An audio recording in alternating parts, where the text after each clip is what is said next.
what is the easiest way for you to receive higher guidance? Because really, ninth house is calling you to connect to the intuition.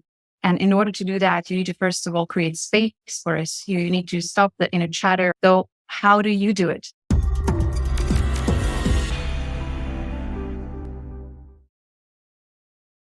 This podcast episode is brought to you by The Inner Circle, your place to learn astrology in community with the masters and transform your life in the process. Well, hello and welcome. I am so happy that you are back here with us for our house series.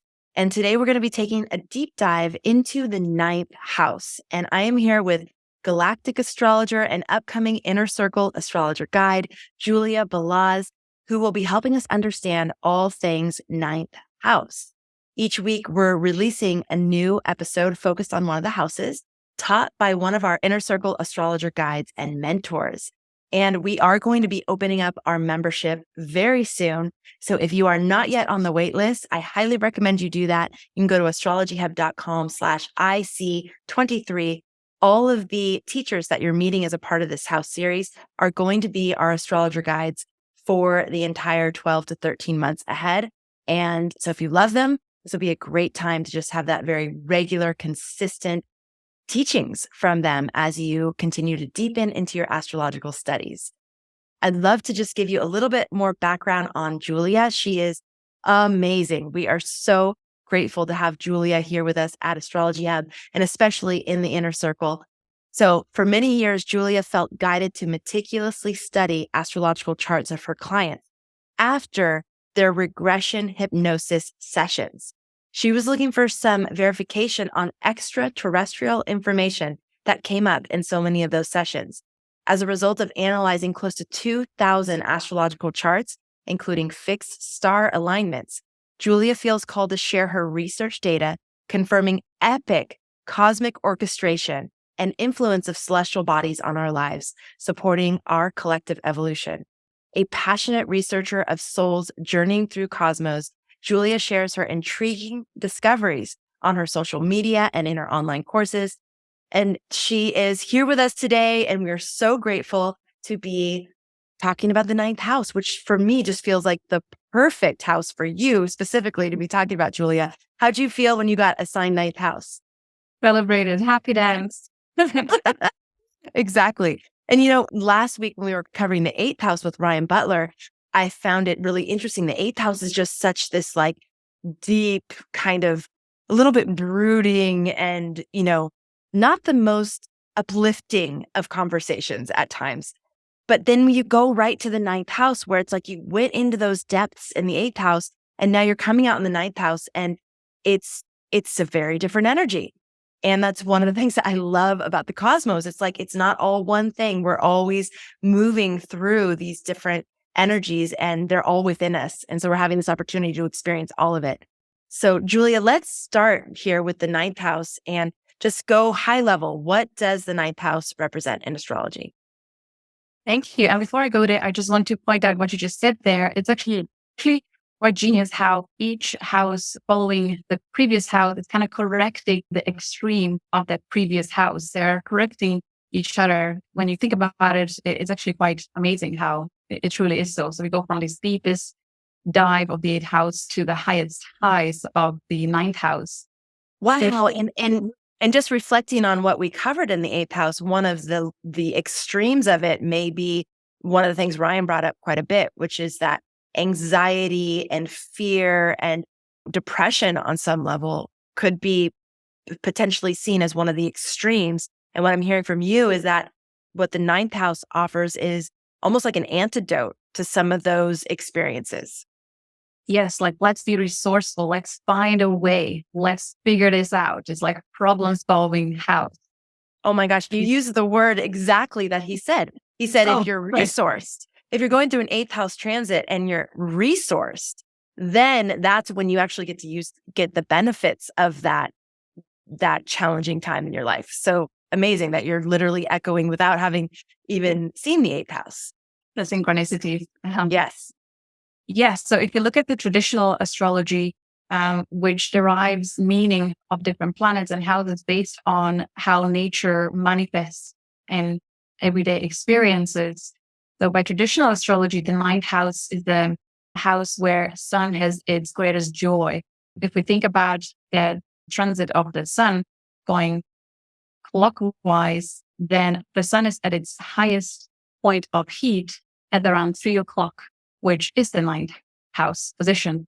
And that's where you have the greatest light. Perhaps we can use the metaphor of the light bulb moment where suddenly you have these epiphanies and you see solutions and choices that you didn't see before. But when the ninth house is activated, suddenly you have that consciousness available to you, accessible to you. And certainly people who have a lot of, beneficial energy in their ninth house, and we'll talk about these nuances later, they are naturally wired to be solution focused and to be quite positively oriented, looking at the glass half full, very optimistic, always looking at the bright side of life. And in contrary, we can say the same about people who would have maybe quite difficult planetary positions or aspects to the ninth house. They may actually quite struggle with that and be quite pessimistic. So overall that. Okay, awesome. So can you give us like sort of you've said optimistic, solution oriented. What are some other just qualities of the ninth house? Yeah. So some of the most known keywords, which we can, just use them as bullet points and derive so many more meaningful expressions and manifestations of the ninth house. The one that is most commonly associated is distance, travel far away. Those types of journeys that you maybe make once in a lifetime. It is associated with pilgrimage because back in the day, in ancient times, traveling far away from home was not common at all. If you left home, it would be usually for pilgrimage or some greater mission, something really meaningful and important. So it usually speaks, the ninth house manifestations, when it is activated, it is often associated with countries, far away. And it can be like a physical travel at distance, or it can be mental journeys, exploring distant places like cosmos mentally.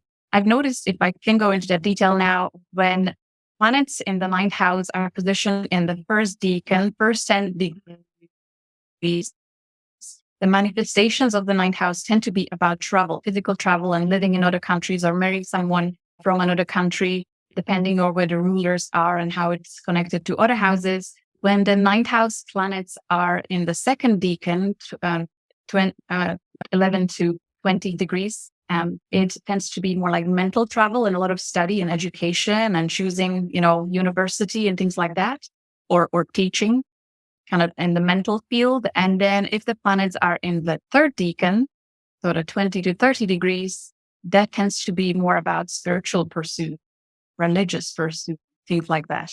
I would like to invite the viewers to pay attention to that and see if that actually manifests this way in your own life as well. That is fascinating. And I haven't heard it broken down that way. Can you do that with all the houses? Like, have you looked at the decans of all the houses?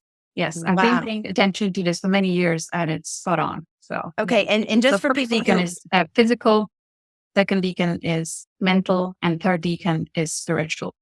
Whoa.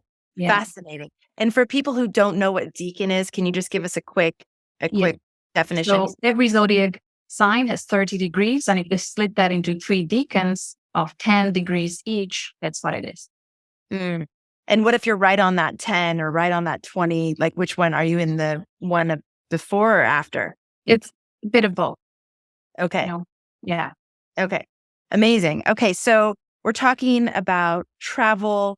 We're talking about going great distances. This can be either physical, mental, or spiritual. We're talking about optimism and learning and teaching. Yes. And another huge area that is really prevalent here is personal belief system in terms of kind of our personal alchemy journey of how we evolve as a being. When we get to the ninth house, we start to wonder, what is the meaning of my life? What am I here to do? What is the meaning of anything I do? So really kind of deep philosophical questions. Julia, we're going to be doing a 13th episode as part of this house series that is covering the different house systems. So Gemini Brett's going to be teaching that one. And I'm just curious to ask you now, we don't need to go too deep into all the different houses and nuances, but which house system do you use? Because I was interested in deep psychology, I use Placidus throughout the years when I worked with my clients going through regression hypnosis, when I listened to their life stories, because that told me a lot about the stuff that was underdeveloped and stuff that was overdeveloped in their life. But now more and more so, I look at whole house system first, really started to work more with the archetypal energies and also for transit and work out with my whole house system being very accurate. But it's really down to personal experience and journey and seeing what works for you. Yeah. They both have that meaning and place for different things. Right. I've been reiterating that as much as possible for people because it can be so overwhelming and confusing, especially when you're new. It's like, wait, there's a bunch of different house systems. Like, how do I choose? So basically, you're saying you started with Placidus and that's what you use for how many years in your practice? 7. 7 years. And now you're starting to branch out and experiment and find different times and opportunities to use other house systems. Correct? Yes, I did use whole house system before too, but for transits and future predictions at a time. But because I was looking at the childhood issues, subconscious issues, and conditioning, I love Placidus for that reason. Okay. So you started to touch on this in terms of planetary placements in the ninth house. Can we dive into that a little bit more? What does it mean when you have planets in the ninth house? And conversely, what does it mean when you don't have any planets in the ninth house? Okay.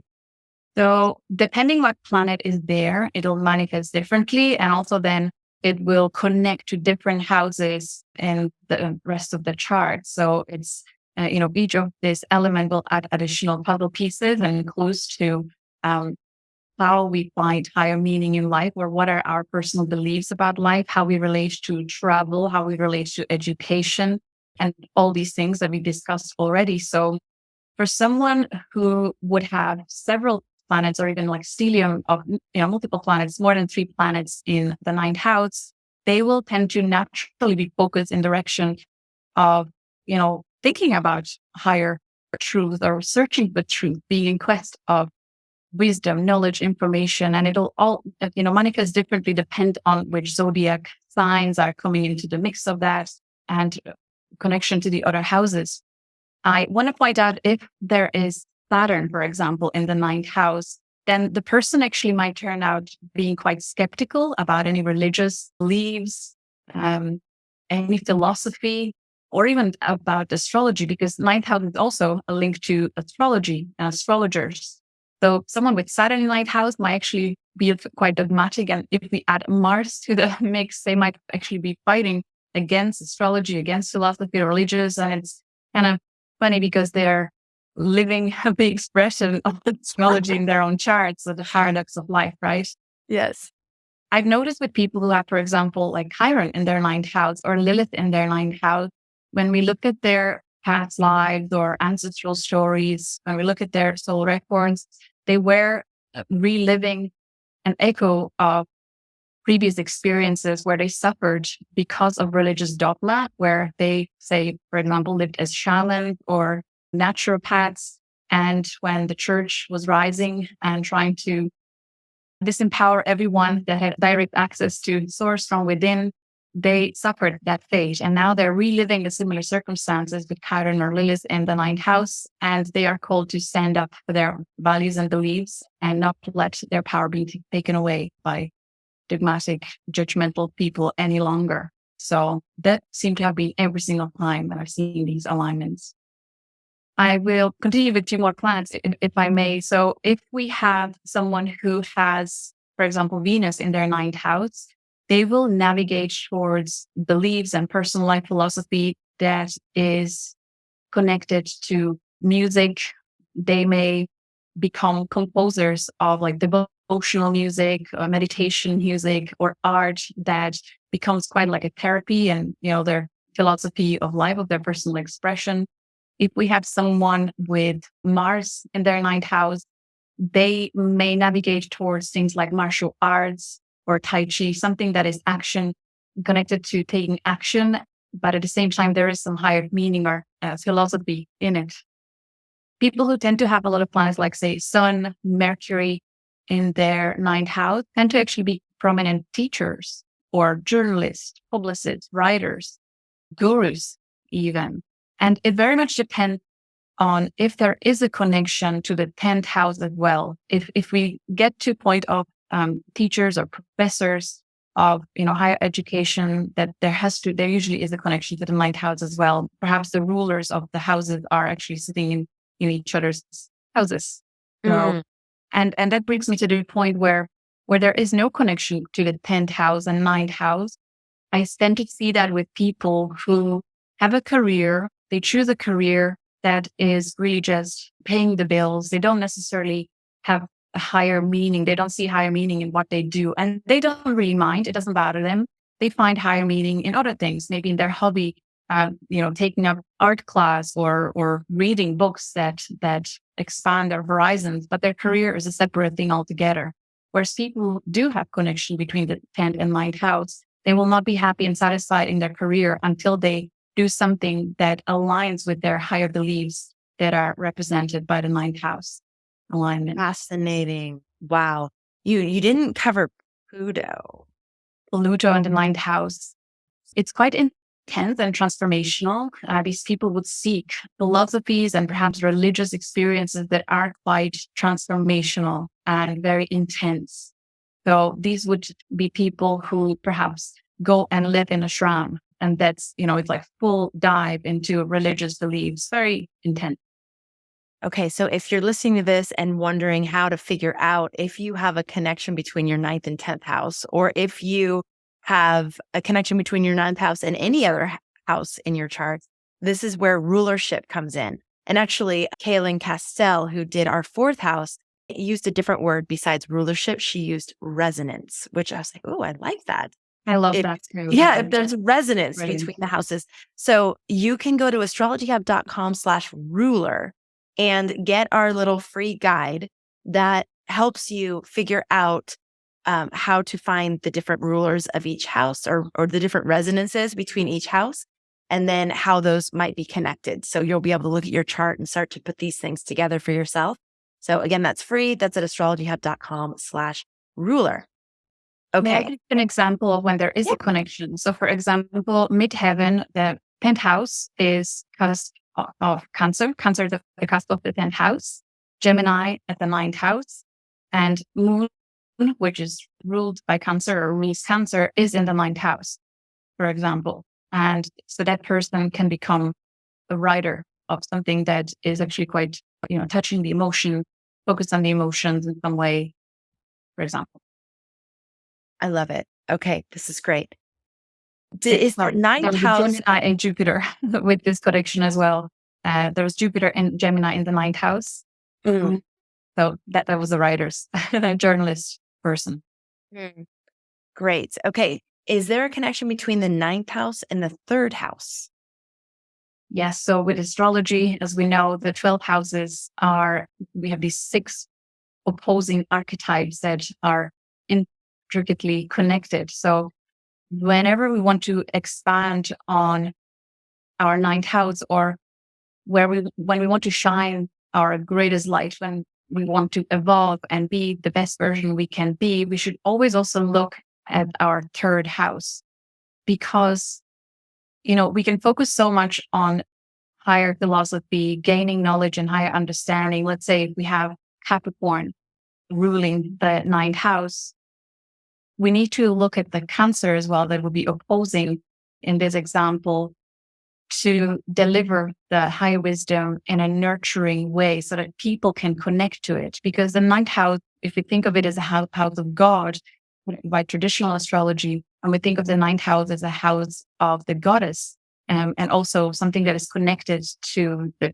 people, everyday human commoners, we really want to bring that higher wisdom into nibble sizes, everyday experience. We want to be able to be relatable and connect on a human level. That's really is the kind of higher octave of expressing the 9th house evolution of our being.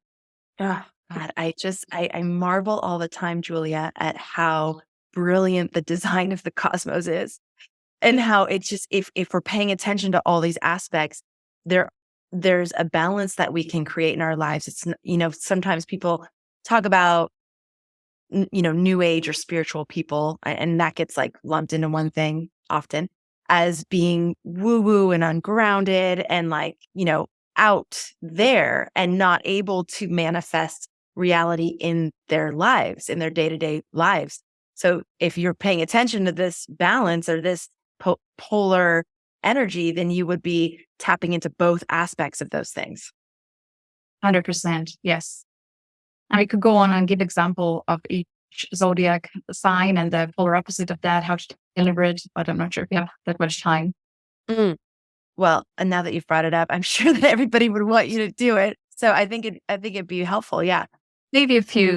So if, for example, we have Aries at the cusp of the ninth house, it would be someone who navigates towards philosophy that actually enhances their own identity, how they, what they think about themselves. The more they learn, the more they know, the more confident they become in themselves. And they're quite fiery in their delivery and, kind of leadership, pioneering way. But they need to always look towards the third house as well, where, in this example, Libra would be sitting there to deliver their high wisdom, high understanding in a balanced, harmonious way, considering the other people's opinion. The shadow side of Aries ninth house would be someone who kind of speaks at you and is not really listening to whether actually you are interested even in what they're teaching you and so on.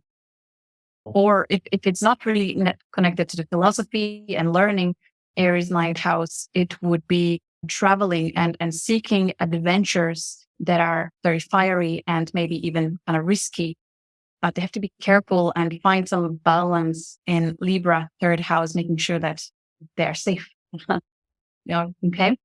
If we have Taurus at the cusp of ninth house, it may be someone who needs to look for philosophy or religion that engages their physical senses, and the teaching philosophy needs to be quite physical. It could also be people who love to learn and study about science, anything that enhances human well-being or enhances something to do with earth, agriculture, things like that. But as they learn their philosophy with Taurus ninth house people, they tend to stop at some point and are quite satisfied with that. And they keep holding that same philosophy for way too long. They need to look at their Scorpio opposing in the third house and continue evolving, continue expanding and allowing other people's opinions too. So you can see where I'm going with that. I love it. It's so helpful. Okay. So now we're going through some of the commonly asked questions. One of them is, how do you activate the ninth house in your chart? So how can you bring these kinds of energies more into your chart or more into your life on a daily basis? Yeah. So I would say the first place is to look at the zodiac that is ruling the ninth house, because that will tell you how you will find it. What is the easiest way for you to receive higher guidance? Because really ninth house is calling you to connect to the intuition. And in order to do that, you need to first of all create space for it. You need to stop the inner chatter. So how do you do it? People who have a Capricorn at the cusp of their ninth house, you would want to create silence for yourself. And what will motivate you, there's kind of always behind the scene motivation for Capricorn ninth house, where what you're learning, what you're receiving has to have a meaning, a long-term goal that will benefit others. It's very kind of father-like protector essence. Martin Luther King, for example, had ninth house in Capricorn. So, for people like that, you need to find something where it will be useful, it'll be helpful. So if you just do book for the sake of reading it without being able to actually apply it somehow, somewhere in your life, you will not do it. It will not speak to you. It will not really evolve you, as one example. Or if you mentioned the Aries ninth house, that person will need to do either Tai Chi or something like that. Like they need to have a movement. So look at the meaning of what does it mean when, say, Libra is at your ninth house. and then look for philosophy or religion that is in alignment with that, because that will really speak to and really expand you the most. If you find the one that is not matching your modality, like either fire, earth, air, water, you'll just give up and do something else. Gosh, I love that. Okay, that's helpful. So you basically, anything that has to do with your higher learning and that spiritual expansion, it needs to be aligned with the zodiac sign at the ninth house cusp. That's the like flavor of your spiritual quest or your travel or your exploration or adventure. Yeah. Yes. This is where you have the highest potential to develop your kind of evolving self, expand your horizon, grow, learn. Yeah. Okay. Why do people say that the ninth house is exotic? That's a lovely question. Well, as I mentioned before, traveling away from home was not quite common, and it would usually be long set journeys. So it is ninth house is strongly connected to faraway places, which would tend to be exotic. And people who have alignments or planetary placement in ninth house, they will naturally be curious about other cultures, other countries, or they would marry someone from other cultures, especially if you have a ruler of the seventh house in the ninth house or vice versa. It's always like by the book example of someone marrying someone from other country, far away, distant places. And can the ninth house actually tell you where you should travel? Yes, I believe so. Again, I suppose someone who has Aries at the cusp of their ninth house, they will be guided to travel somewhere and for a reason that is aligned with Aries frequency. It could be, and remember again, the ninth house is like once in a lifetime journey, something that really can be transformational and really expand our worldview. So Aries one might go to save up a really long time and go to Grand Prix Formula racing truck, and they meet new connections there and expand their worldview there. Someone who would have, let's say, Aquarius at the cusp of ninth house, they would navigate towards experiences and countries and places traveling where it's unusual, very almost like maybe like communities like ashram or spiritual places, or this kind of new earth idea where we live in harmony with nature, or somewhere like for technologically advanced conference, Aquarius ninth house travel reason. So it's always associated with that, because that's how we expand. Our intuition will guide us to something like that. Or Venus in ninth house, or so Libra at the cusp of ninth house, it'll be traveling or connecting to art or the music or something like that, Yes. Wow. Okay. So we can even get direction on where to travel with this. Can ninth house help you decide where to go to college or university, or whether or not to go to college or university?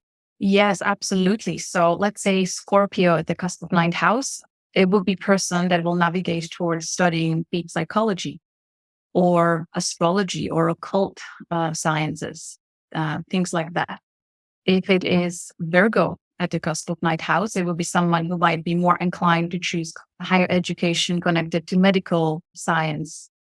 And in fact, just last week, I was looking at a chart of an 18-year-old who in 2023 has Pluto entering his ninth house.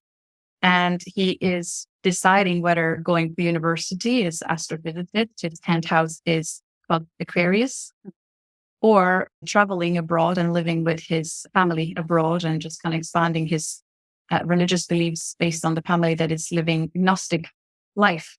So his ninth house will completely transform his worldview with Pluto going through there. So, wow.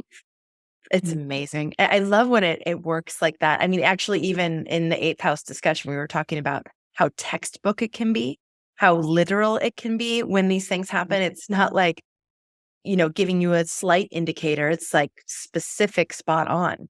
It's amazing. Yes. Okay, is there a difference, or what's the difference between the ninth house and Sagittarius? Really good question. So with the ninth house tells us about where, and the Sagittarius would tell us how we experience the where. If we replace Sagittarius with any other zodiac sign, the ninth house will get completely different flavor and will be experienced completely differently, but it still remains ninth house, where it's about the higher philosophy, religion, traveling, higher purpose. So I suppose the connection in the modern astrology of assigning Sagittarius to the ninth house and Jupiter as a ruler of the ninth house is because we know Sagittarius to have the qualities of fiery, expansive, very positive, eager to learn, always new horizons.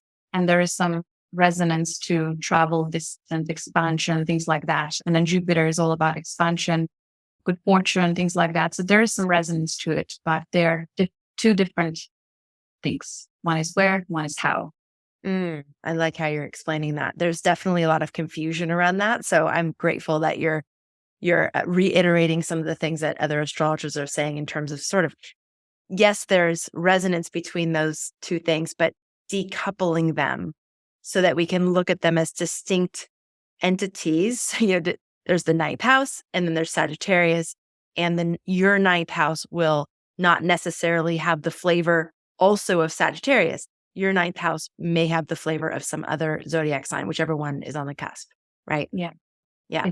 Mm-hmm. All right. So Julia, what if someone's looking at their chart and going, okay, I don't have anything in the ninth house. There's no planets in here. What does that mean for them?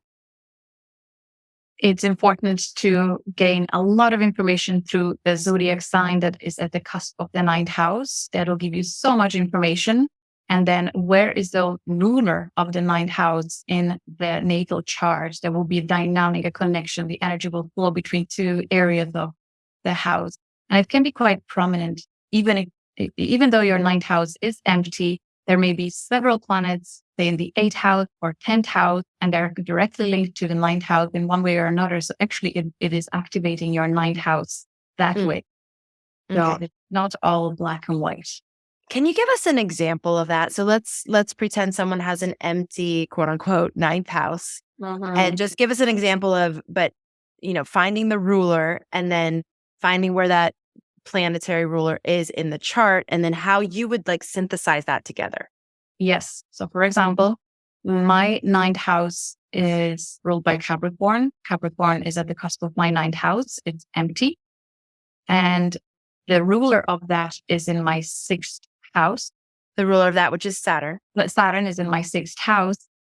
And there is also connection to 3 planets in my 8th house, including Uranus, which is ruling my 10th house. So there is a whole connection between 10, 9th, 8th, and 6th house, which is reflected in my career as a regression hypnotist or teaching astrology. So my 9th house of Capricorn, it's important for me anytime I learn something that I can apply it as something that helps people and, in a really meaningful way. And anything I do in terms of daily duties, the ruler, the Saturn is in my 6th house. My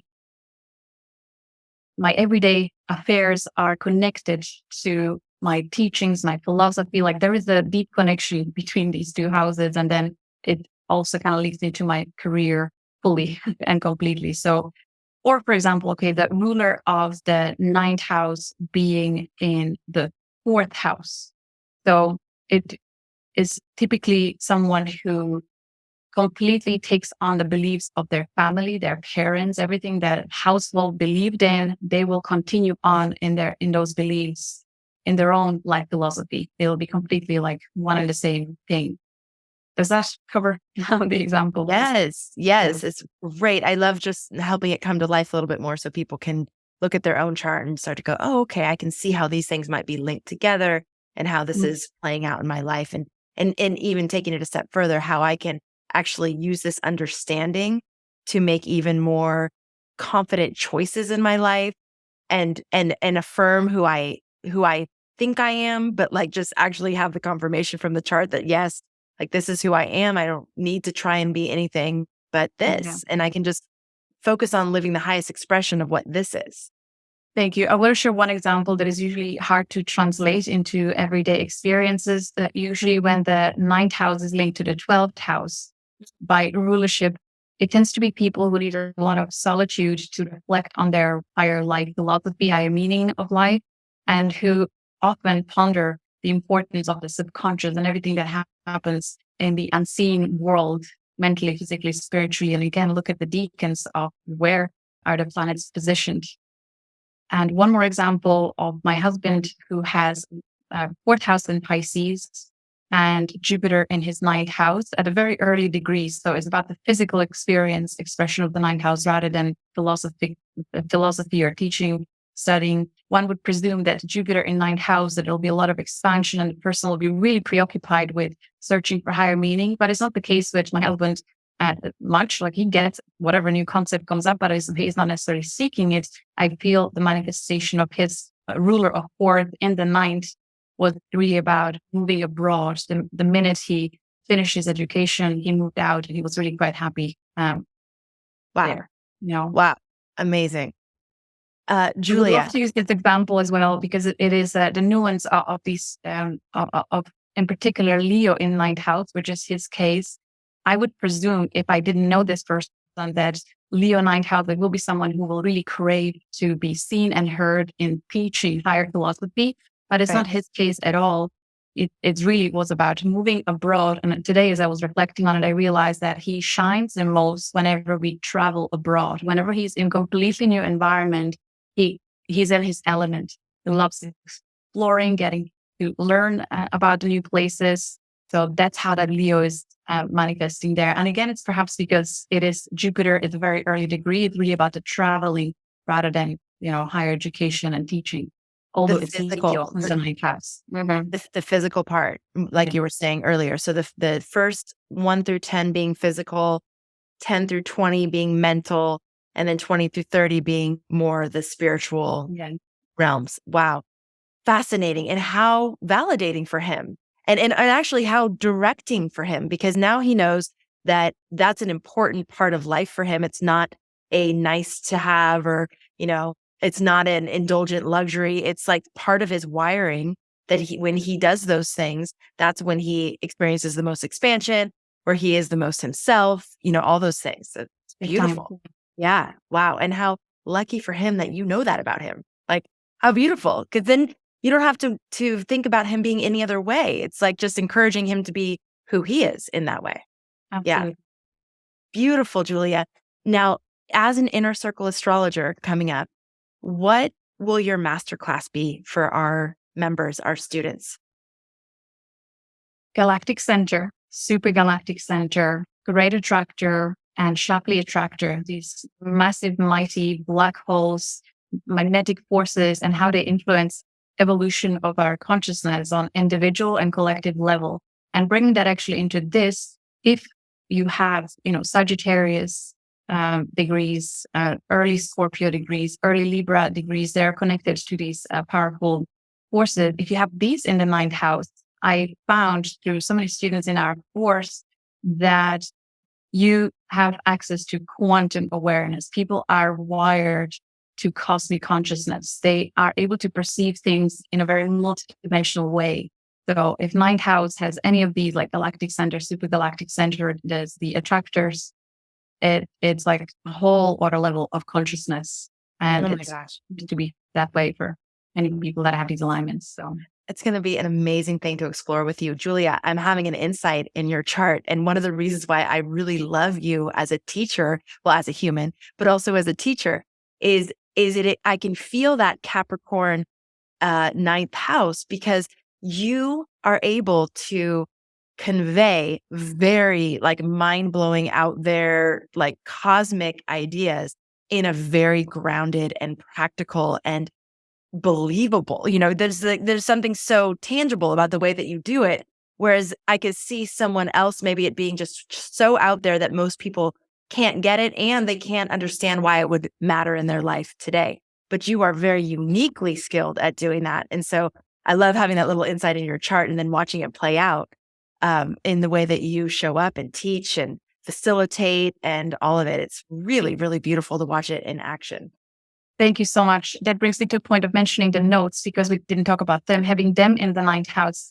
So someone who would have South Node in their ninth house, they tend to, North Node in the ninth house, North Node, lunar node in the ninth house, they will tend to want to just stay away from anything religious and dogmatic and philosophical. They'll just prefer to be in that Gemini way. That's their comfort zone, kind of socialite experience. And the other way around, if you have North Node in third house, it will be your nature to talk about higher wisdom, philosophy, things that are out there.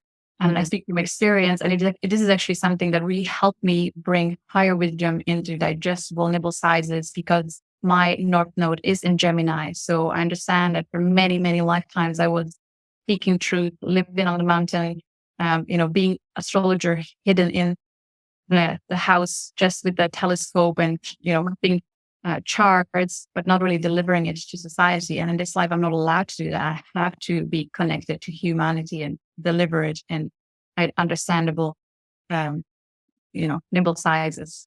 Oh my gosh. Thankfully for us.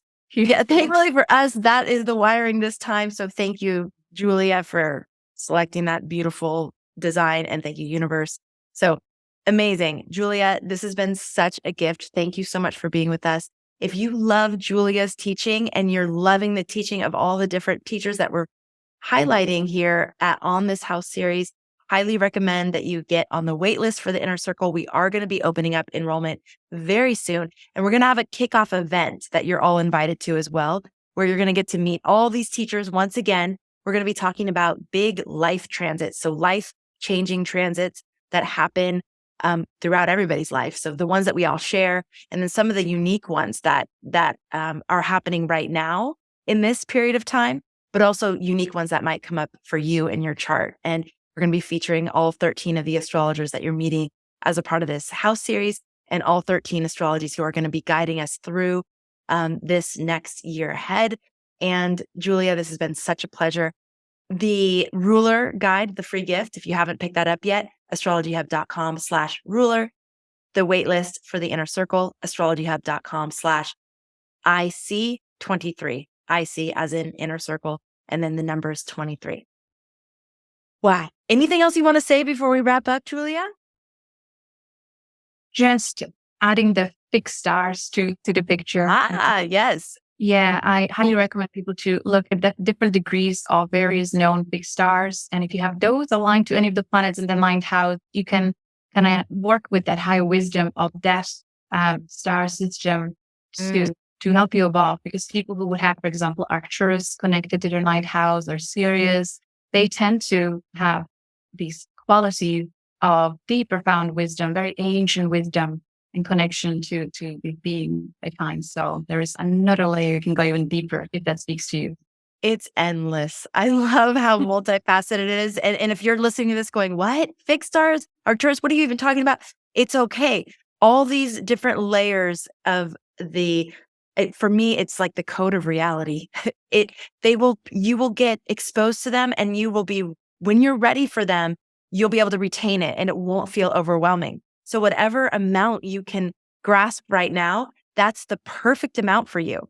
And you will just continue to ripen in this journey and get more and more and more from your immersion in this language and in this, way of perceiving the world.